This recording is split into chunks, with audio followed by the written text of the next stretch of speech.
how to find a mentor. Now, you might be wondering why you're in the car with me. I'll address that at the end of this video. For now, that's one of the most common questions I get from people. Dan, how do you find a mentor?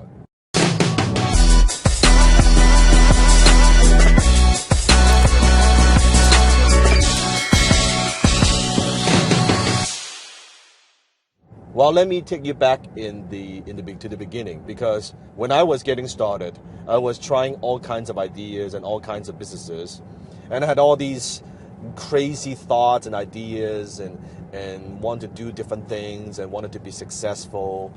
And I started and failed at 13 businesses before having my first success. Now, during that period of time, like most people, I was reading the books. I read Think and Grow Rich from front to back like 10 times. I read How to Win Friends and Influence People. I read so many of these personal development books and success books, and I was attending events and going to seminars. And all those things, they helped to a certain degree, but I would say that I'm where I'm today because of my mentors. Now, over the years, I've had, I would say, 2 mentors who I consider two people that are my mentors in my whole life. Now, although I've learned from different people, of course, throughout my career, but there are only 2 mentors that I have. Now, the first mentor that I have, his name is Alan Jacks. And I met Alan when I was in my early 20s. It's kind of interesting. At the time, Alan, before he retired, he used to run one of the most successful financial education company in Canada. And at the time, they were doing a lot of direct mail. And I would be, because I was attending all these workshops, I would get these direct mail pieces. Now, most people would think of those as junk mail, but I didn't. And I would collect them because I was fascinated by how the marketing is done and how he does certain things.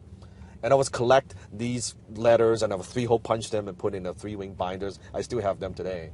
And it would always come from this person called Alan Jacks. And Alan, at the time, he was the founder of the Real Estate Investment Network, and today it's a huge company. He sold them many years ago. Anyway, but he was the very first guy who pioneered the concept of like continuity and a membership program. He was the first guy who pioneered kind of the free seminar model in Canada, where you would get people to attend a free seminar, and then they would then offer them different high-end programs, high-ticket programs. Anyway, so one day I was attending one of these workshops, because I didn't have a lot of money. I would attend all these free workshops, and sitting next to me, I looked at the name tag. I said, no, it couldn't be. And I thought about it. I looked at it again. It said Alan Jacks. I said, there's no way. So I couldn't help, and I asked. I said, are you Alan Jacks? And he said, yes, I am. I said, are you the one that's sending the letters and like the invite people to attend workshops and things like that? He said, I am. I'm the one who wrote all those pieces. I said, no way. Like, I said, you're my hero. And then he was first a little bit like taken by that. Said, okay, you attend my workshops. I said, no, not the workshop, the marketing. I love the way you do marketing. I said, I collect all your letters. I put in the 3-wing binders and I study them. And he was a little bit surprised, because I don't think he's ever heard of anyone like acknowledge and gave him compliment on his marketing. Although he is a marketing genius. And it's like a 20-year-old kid. And I said, Alan, oh man, I love what you do. I admire you so much. I said, can I buy you lunch? And he looked at me and said, okay. I still remember what he said. He said, nah, what the hell? I gotta eat. And that's how we started the relationship. I bought him lunch, and we had lunch, and then later on, I actually volunteered to work for his company for next to nothing for a year. And I would go into the office, I would help him organize the paperwork, because we were doing so much direct mail at the time. I would lick the stamps, right? I would lick the envelope. It's funny because I was licking a lot of envelope, and I didn't know because it tastes horrible. After he saw me do a whole bunch of envelopes, like a few hundred letters, he said, you do know, Dan, you can use water, right? I said, thank you. And I didn't know, because I thought, God, this is like I'm poisoning myself here. And the stamps, and I would take those to the mailbox, the mail post office. And And that's how we started a relationship. And that's my first mentor. And the lesson for that is, instead of asking yourself, how do you find a mentor? I believe your mentor actually finds you. That most people, they think of, where, it doesn't matter where you're starting, that you think, well, I want to be successful, I want to make more money, I want to have whatever goals that you have. Instead of approaching your potential mentors as a, oh, you are successful, you should help me, poor little me, don't approach it like that. Approach as how you can add value to their lives. Always give first before you ask anything in return. And that's what I did. I seeked our mentor, I helped him, I worked for him for next to nothing for a year. I just want to add value to what he does. Because understand this, your mentor doesn't need you. He or she is already successful. They are where you want to be in your dreams. So think about, why would they even want to spend and invest their time and effort with you? You got to think about that. Don't come from the angle of being selfish, or just because someone is successful, they're obligated to help me. That's a very poor person's mentality. Add value to what they do first, and don't even go to them with an agenda. Because think about, I can tell you, when you're successful, people come to me for two things. Either they come to me for money, or they come to me for a job. You don't want to go to your mentors with either of these two things, because then they'll categorize you as, oh, this guy just wants something from me, or that he just wants money from me, or whatever the agenda. But versus with Alan, I just say, I just want to learn, and at the time I said, anything I can do to help, and he gave me more and more and more responsibility, and he trusts me more and more and more over the years. And then later on, he would just say, you know what, you're doing all these admin work, why don't you help me do some of this marketing stuff? And he started showing me, how do you write copy? How do you communicate? How do you use words to influence people? And that's the year that changed my life. And that's my first mentor. Now my second mentor, and some of you may know if you follow my work on YouTube channel, his name is Dan Pena. And I met Dan kind of through his work. I bought his book on eBay, and through that period of time, and now both have been my mentors over a decade now. And Dan, of course, taught me different things. Maybe I'll make a future video on about my story with Dan. I call him Big Dan, Mr. Pena. And so what I'm saying is this: when you seek your mentor, you want to find someone who you respect. You want to find someone who you resonate with.